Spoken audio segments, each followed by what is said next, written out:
Can you feed us any hopium on the future for the United States, or do you think that it's just that we're on a path just for ultimate collapse and destruction, and we're going to have to rebuild out of the ashes? We have $35 trillion in Hmm. debt.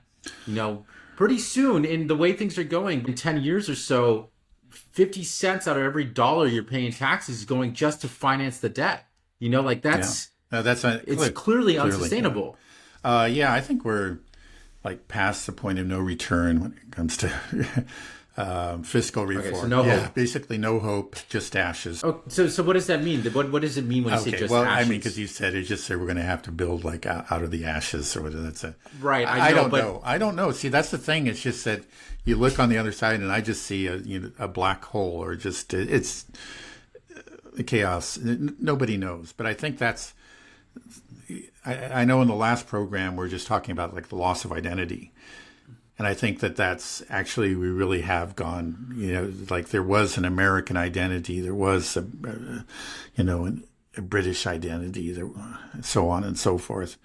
But a lot of these identities, again, there may be certain European identities that are retained. I can't speak for all these countries, but I think in a lot of countries, like namely especially in the Anglosphere, that we really have gone past the point of no return. And it's not simply a matter of immigration; that's part of it, but it's just a broader cultural malaise and just a kind of a self-annihilating impulse somehow. That's again, I think it's very hard to explain, but it's there, and it is done so much to erase our identities that I don't think we can really reestablish them. We can't go back and reconnect. There's just going to have to be some new identity on the other side, and I don't know what that other side is. So that's just identity. But the same thing with the fiscal situation, our political system. I think the whole thing has reached a crisis point and really has gone past, in a way, gone past the crisis to a point where I think the crisis really can't be resolved. It's just going to have to fall apart and be rebuilt. It is falling apart and it's going to have to be rebuilt. And I don't know who's going to do it. I don't believe it's going to be Elon Musk. One thing, Elon Musk has control over his own company, but he doesn't have, it's much more difficult. You always hear about this, like these, business candidates or whatever. They're going to go in and they're going to fix things just like they did in their own business. But they find that it's just they don't have that kind of control when they get there. They have, first of all, the federal government is just huge and deeply entrenched with unionized. That's the one part of the American workforce that is still heavily unionized, and they are going to fight tooth and nail on so many different levels. From the lowliest employee all the way to the top, and you'll find that it's one thing you have to have. There's just not a button you can push just to eliminate this department. You're going to eliminate department. You're going to try to eliminate a department, and there's just going to be all kinds of forces unleashed against you within the media and within the political elite itself. And you'll find that you can't do it. I mean, I remember Reagan went in saying that he was going to get rid of the Department of Education and the Department of Energy. He was going to abolish both. That was part of it. Those were his promises. It never happened. As these departments are established and they just never go. Occasionally they get cut back a little, and that's considered to be a great victory. And then under the next administration, they grow again and they continue to expand. I'm sorry, but I've just never seen. I've heard this rhetoric before and these promises, but I've never seen them actually carried through. Yeah, I don't know. Maybe I fall for the hopium a bit more, just because I just feel like we're in such a unique time now that it's different, than I think any other time in our political career. I mean, just the whole Trump MAGA now unity movement thing is not the traditional Republican Party. It's not a traditional, it's like, I think our problems are so large now that so many people become aware of it, that there's going to be more pressure to do something I don't know. Maybe you're right.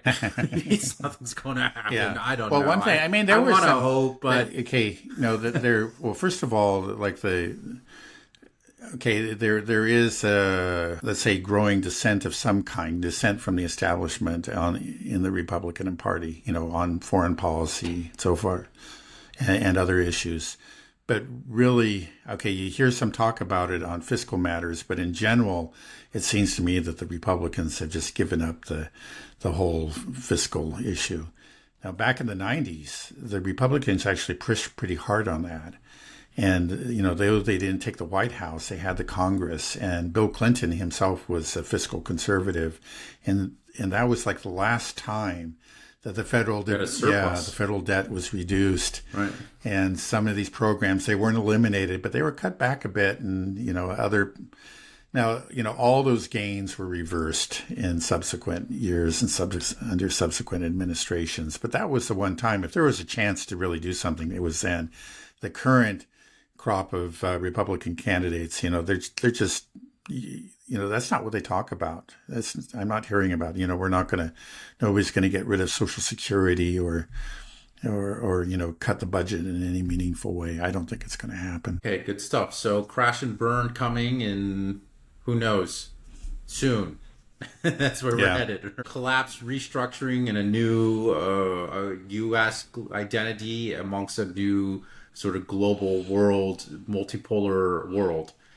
So we are my kids are going to grow up in a completely different world than the U.S. Maps are going to be redrawn. You always look at like the old map and you see that the Soviet Union or Yugoslavia, and everything changed after these big wars. I'm wondering if we're heading to that now. In the near future. I mean, there will be a map we've drawn probably within a year of the Ukraine, right? I mean, at least amongst most of the world. But I have a feeling that the U.S. and NATO won't recognize the new borders. Right. They'll never do that, but the rest of the world will. So we will have two different versions of world maps going on. It's just, I hope we don't head into a new Cold War situation. Well, I think we're going to get cut off from. I don't think that's possible to avoid. That would actually be I would say the preferable outcome, because the alternative is a hot war. I don't think we're looking at any possibility of real reconciliation and in the next several years. It's maybe 10. You don't think that there's a way that, under the next administration, there's a chance that we would sort of accept a position in the multipolar world, So we have to stick with the U.S. hegemon. That's the only thing. Well, obviously we don't have to, and it would make a great deal of sense, and not just for the sake of the world, but for our own sakes, to accept the multipolar world and to step back from being, retire from the position of hegemon. It's not good for us. It's not good for the world. It should end. But I just don't see it happening. Again, it's just that foreign policy elite is very strongly entrenched, and it's almost impossible to get rid of it. I think one thing is like when, let's say, a candidate wins an election and takes office, maybe he made promises in foreign policy, and he might have been actually, sincere in his promises, but then he finds this tremendous resistance on the part of the existing establishment. And for these candidates, it's almost always domestic issues that really matter. That's their bread and butter. That's what keeps their approval ratings high, which allows them to be reelected. And so they just tend to say, okay, it's just not worth this fight. I'm just going to have to let the same old people run the show. That just tends to be what happens. Now, I hope I'm proved wrong. I know that, but I just never. People are so I know I've never depressing, seen it. Dan. Well, So you're saying basically that we have to pursue this U.S. hegemonic position until we have a total collapse, which is probably likely going to be through a hot war? I'm just looking at maybe there will be some new dawn. Maybe there will be a new cast of characters who really take the reins of government and change the direction, of our policies, in particular our foreign policy. The last time that we really saw something like that Well, you know, like I'm just thinking, like under Nixon, I've heard recently somebody was saying Nixon was really the last president they had who was a strategic thinker. You know, he wasn't just reacting and responding to domestic pressures and just, you know, putting things on autopilot. And of course, that's when he made the breakthrough to China. That was a, and then also established detente with the Soviet Union. You know, those were real successes, and and they were changes in policy. And I think very, in general, very for the U.S. they're very positive, very beneficial. But we had people, you know, I know a lot of people hate Kissinger. You know, he did a lot of bad things, but he was an intelligent man and a strategic thinker, and so was Nixon. And they did manage to make these changes. Now, I just don't see anybody of that kind of, with that kind of character or vision. I just don't see anybody like that is going to, capable of really, again, of changing the course of this ship, this super tanker that we're on. And Trump, I refuse to put my hopes in him. He's just not that kind of person. You know, you could hate Nixon, but Nixon was smart. And you know, he did have a real grasp of, you know, of foreign affairs, and he acted very intelligently. Trump, you know, he's got his, you know, he can be clever, he's entertaining, whatever, but he's not that kind of person. He's not a statesman. He just isn't. It's just not going to happen under him. I really don't see it. I'm sorry. That's, again, So please prove me wrong, but that's what I. Yeah. So really, your position is that the only way to change the direction of the United States is that we have to have a total collapse, either a total economic collapse, where maybe we have the dollar system really breaks down. Yeah. And Right. you know, Well, it's, you know, you hope there's another way. You know, theoretically, there's another way. You know, we can change these. All these policies could theoretically be changed, but I don't see the means to do it. In other words, I just don't see the you know, you ask, okay, well, who's going to do it? What group? What party? I just don't. Do you think a decisive military defeat in Ukraine, and then let's say this conflict between Israel and Iran looks like it's inevitable, and obviously we will get in once we are dealt severe defeats, NATO loses in Ukraine, NATO, which it will. It looks like we are really seeing the collapse. Things are really breaking down now in Ukraine, and then once that's over, you know, there's rumors that maybe Iran is going to retaliate in October. They're just rumors. We'll see what happens. But that will likely drag the U.S. into a larger conflict in the Middle East, which we will also likely lose. I don't see any way to win in either of these things. I don't even know what victory is supposed to look like in either of these things. We were never able to establish what that is. We just fight, and I don't know what we're doing. But at that point, will the U.S. hegemon be just dealt such a severe defeat that it has to accept reality and withdraw its bases, and no longer there will be revolts, you know, in places like Iraq and Afghanistan, where all we had Syria, where we have all these illegal bases.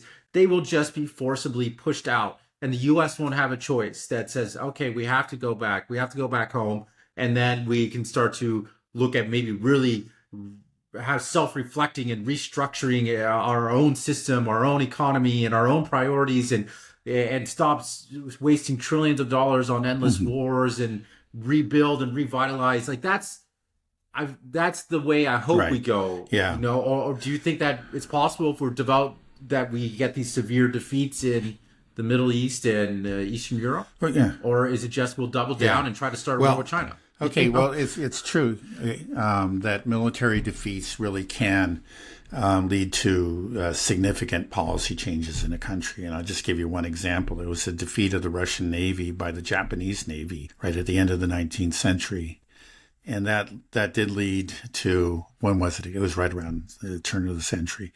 But that led to actually the establishment of a democratic Russian government. And it was a real blow to the Tsarist government at that time, to its prestige, to its legitimacy. So it could, you know, it really could. But I think, as you pointed out, it could go either way.